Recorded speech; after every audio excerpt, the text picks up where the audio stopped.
Roh Kudus tersebut yang akan terus membimbing dan memampukan torang. Roh Kudus tersebut ada dalam kehidupan torang sebagai tanda bahwa Allah menggenapi janjinya, yakni Dia akan terus menyertai kehidupan torang umatnya.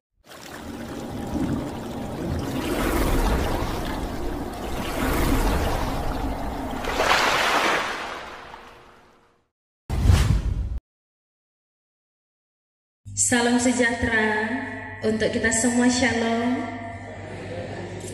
Damai di hati. Bersyukur kepada Tuhan kita Yesus Kristus, sebab karena kemurahan, karena rahmat-Nya, sehingga saat ini kita semua boleh kembali dipertemukan di rumah gereja dalam ibadah sesi yang pertama ini. Saudara-saudara yang diberkati oleh Tuhan kita Yesus Kristus, bacaan kita dalam kitab Kisah Para Rasul saat ini. Kitab Kisah Para Rasul adalah satu-satunya kitab dalam Perjanjian Baru yang membahas tentang sejarah. Dalam kitab ini kita akan menemui bagaimana gereja pertama kali berdiri, bagaimana gereja bertumbuh ketika Yesus Kristus terangkat atau naik ke sorga. Kitab ini ditulis oleh Lukas. Orang mungkin sudah tahu bahwa Lukas ini dia adalah seorang tabib atau seorang dokter, dan tujuan dari kitab ini itu adalah kepada Theophilus. Ini mungkin Theophilus ini adalah salah satu pejabat yang penting pada saat itu. Melalui kitab ini diawali dengan bagaimana Roh Kudus tercurah bagi umat Tuhan.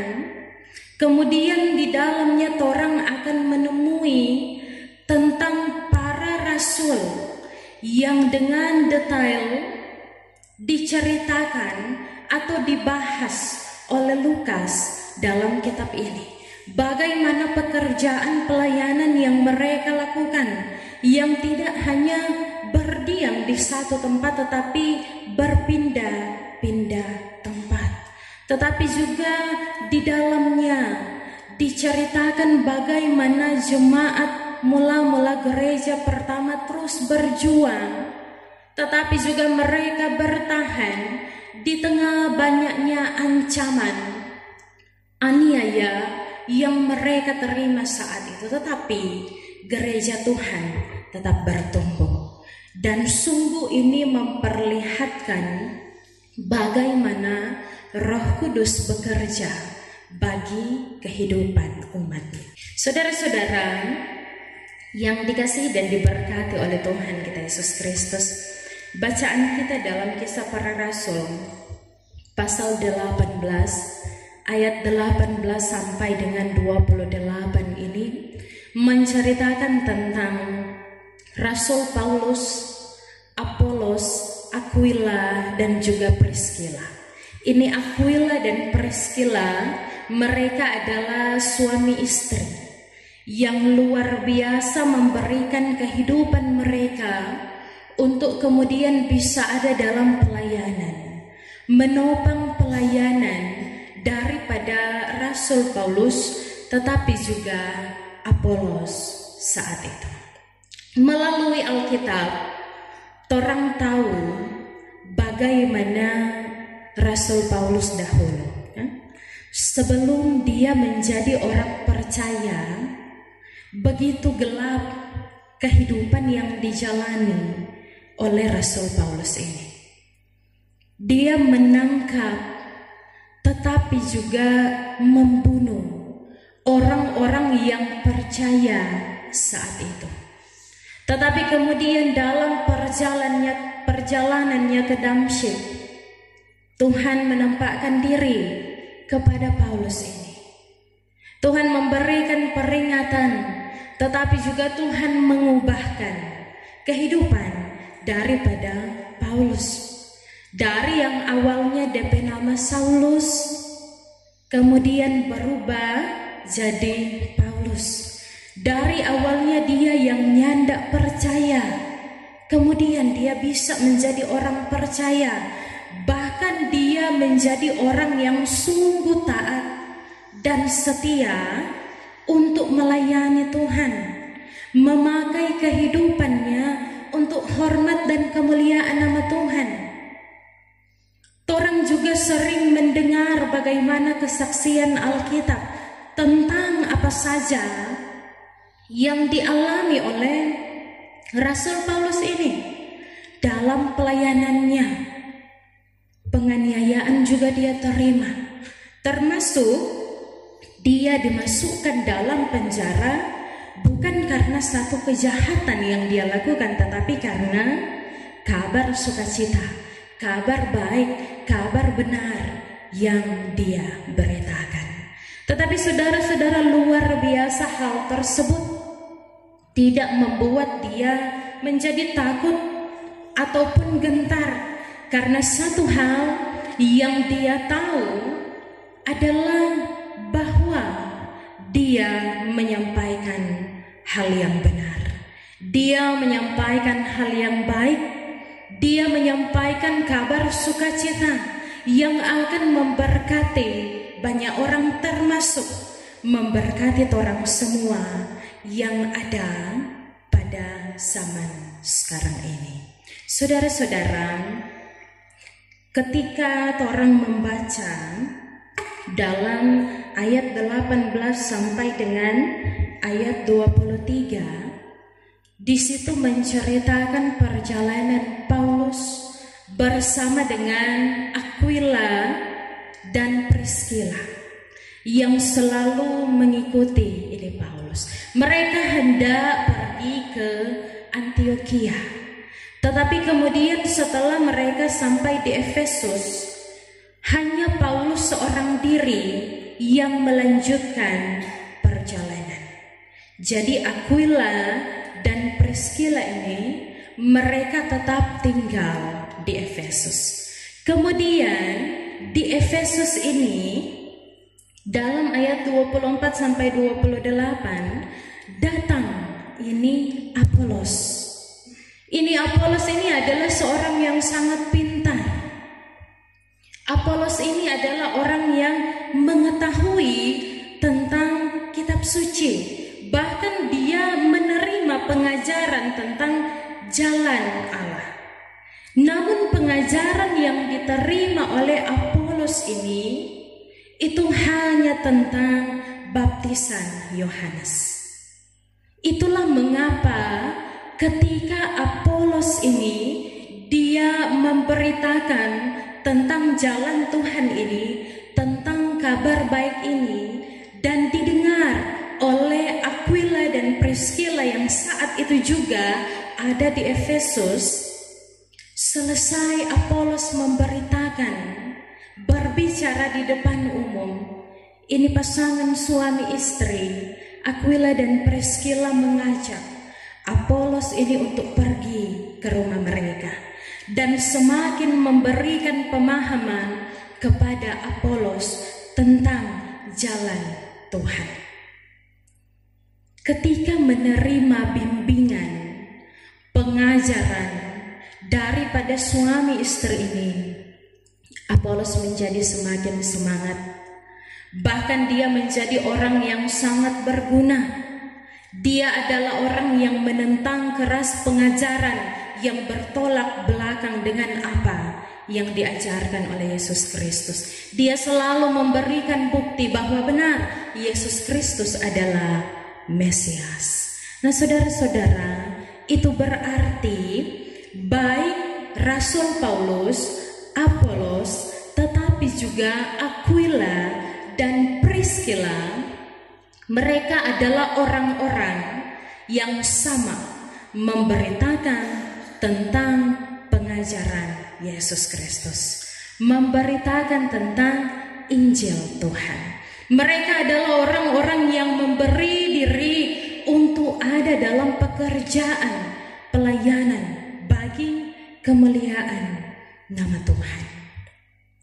Pekerjaan pelayanan yang dilakukan oleh orang-orang yang diutus oleh Tuhan ini memang orang tahu bukan hal yang mudah. Sebab akan banyak sekali tantangan, banyak sekali rintangan yang mereka temui di dalamnya. Tetapi nyatanya mereka selalu dimampukan. Nyatanya mereka selalu dikuatkan dalam keadaan yang terjepit sekalipun, dalam keadaan yang terhimpit sekalipun. Kabar sukacita tersebut tetap tersebar bagi banyak orang. Gereja mula-mula sekalipun mereka ada dalam tekanan, tetapi mereka tetap terus merambat. Semakin mereka dihimpit, maka semakin pula firman tersebut akan merambat, akan tersebar ke seluruh penjuru dunia. Dan yang torang yakini hal tersebut, jika bukan karena kuasa Roh Kudus, maka nyanda akan sanggup, nyanda akan bisa manusia untuk melakukan hal tersebut.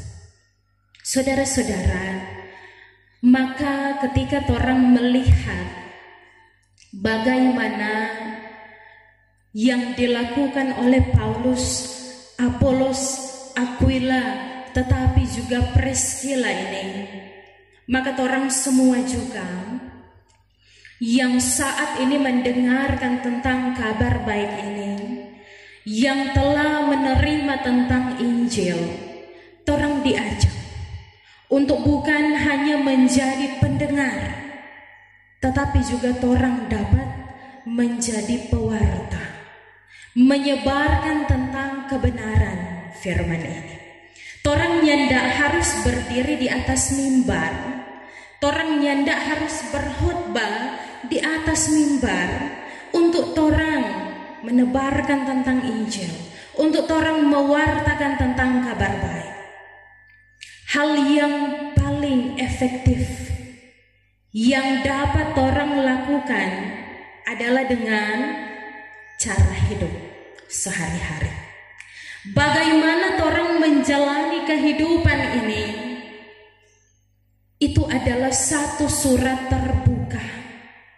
Ketika orang lain melihat bahwa ternyata kehidupan orang-orang percaya sungguh indah, boleh mendatangkan sukacita dimanapun orang pergi dan berada, maka itu juga akan membuat mereka tertarik untuk mengenal siapa Allah yang torang sembah, siapa Kristus yang torang teladani, sehingga cara hidup torang, perilaku hidup torang dapat mendatangkan berkat, dapat mensukacitakan orang-orang yang ada di sekeliling torang.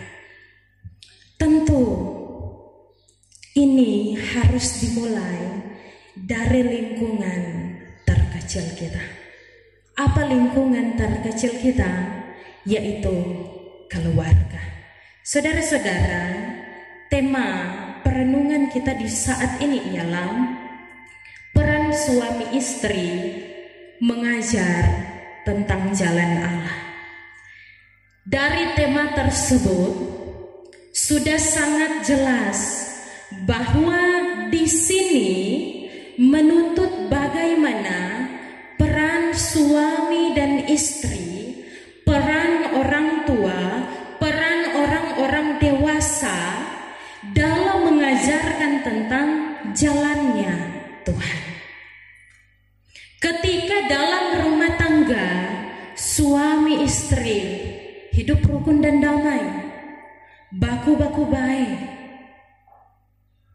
sekalipun di dalamnya ada DP baku tak salah, baku marah, tetapi nyanda sampai membuat hubungan di dalam hancur, maka anak-anak torang pun akan merasakan itu sukacita.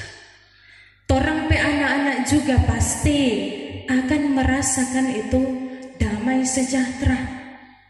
Bagaimana kalau di dalam rumah kong anak-anak selalu menyaksikan orang tua yang baku-baku ambet terus, orang tua yang bahkan keluarkan kata-kata yang tidak wajar, kata-kata yang menjatuhkan, kata-kata yang merendahkan. Tentu pertumbuhan dari anak-anak ini juga akan terganggu. Dorang pe mental, dorang pe psikis akan terganggu.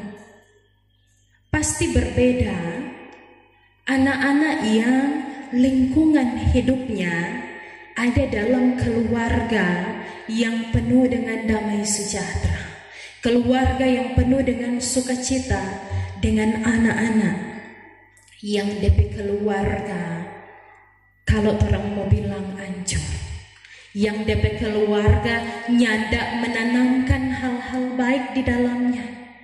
Berbeda anak-anak yang dari kecil sudah diperkenalkan tentang firman, dengan anak-anak yang dari kecil nyandak pernah diperkenalkan tentang firman ini. Saudara-saudara, jangan torang salahkan dunia. Ketika torang pe anak semakin besar dorang, semakin dewasa dorang, kong dorang lebih menyukai, menyenangi hal-hal duniawi. Sebab hal-hal duniawi torang tahu menyilaukan mata, toh, membuat orang merasakan kesenangan sesaat, menawarkan berbagai hal yang luar biasa, baik kekuasaan, tetapi juga materi di dalamnya. Jangan torang salahkan jika torang pe anak lebih merasa nyaman dengan dunia luar, karena katu di dalam torang nyandak pernah berusaha, torang nyandak pernah berjuang untuk merangkul anak-anak kita agar supaya dorang dapat boleh hidup dengan baik, hidup lebih dekat dengan Allah. Maka bagi torang sebagai orang tua, bagi torang sebagai suami dan istri, torang diajak untuk mari ciptakan kehidupan yang indah di tengah-tengah kehidupan keluarga kita. Kehidupan indah memang bukan berarti torang akan terhindar daripada tantangan, daripada pergumulan, masalah, persoalan dalam hidup, tidak. Tetapi sekalipun torang diperhadapkan dengan hal yang demikian, tetapi torang mampu untuk menguasai diri. Torang mampu untuk menguasai keadaan, bukan keadaan yang menguasai torang, bukan situasi yang menguasai torang.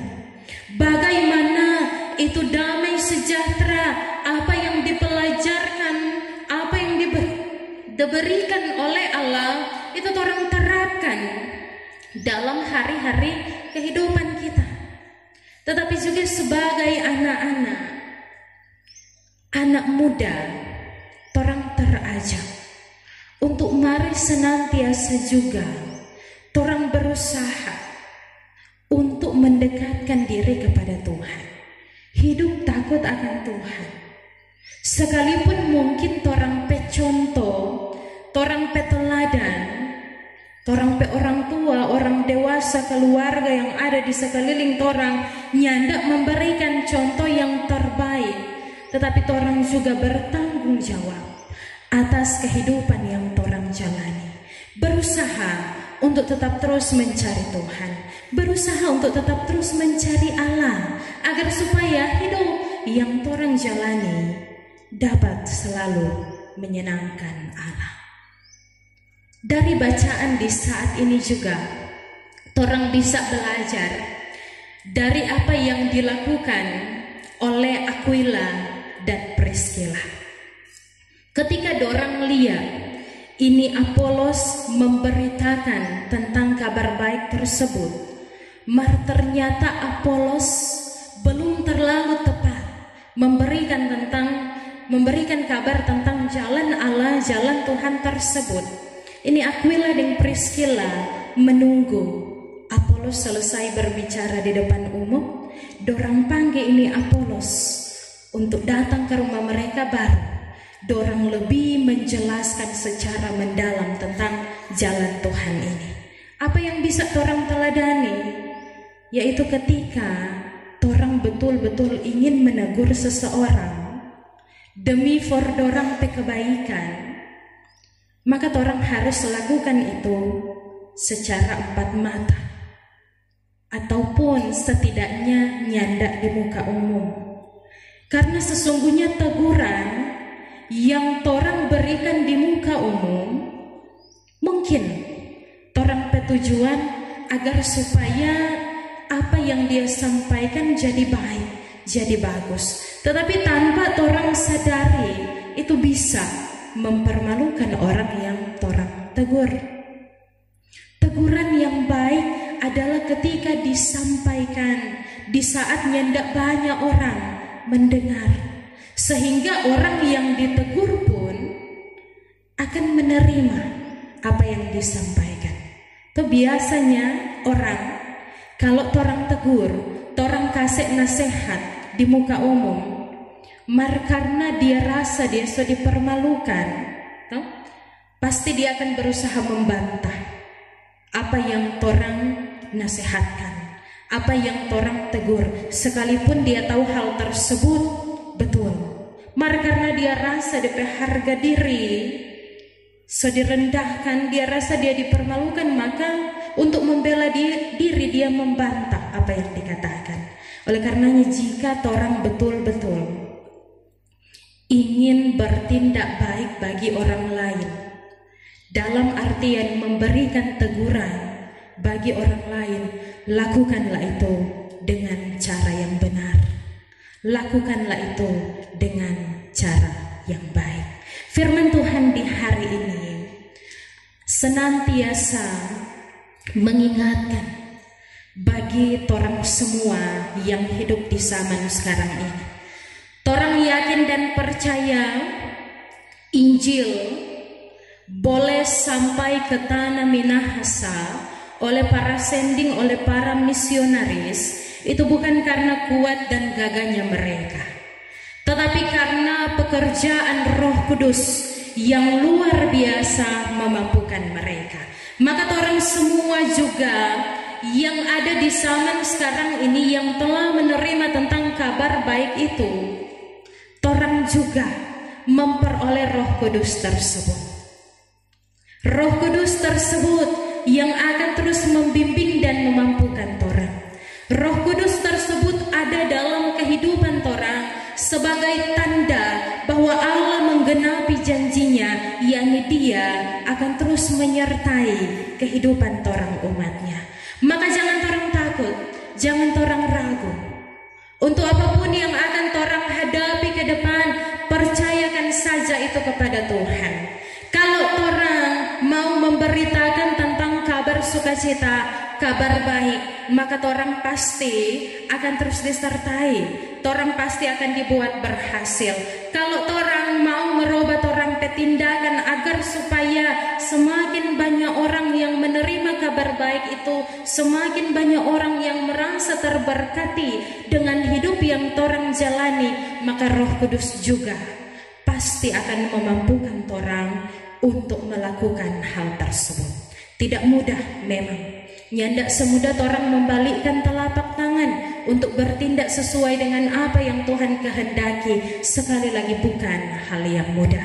Tetapi dalam kehidupan orang, Allah telah memberikan Roh Kudus-Nya. Roh Kudus yang penuh dengan kuasa. Maka Roh Kudus tersebut juga yang akan dapat memampukan orang untuk senantiasa dapat hidup sesuai dengan jalan Tuhan, jalan yang Tuhan kehendaki, sehingga pada akhirnya hidup yang orang jalani akan dapat memuliakan nama Tuhan. Tuhan tolong dan mampukan torang semua. Amin firman Tuhan.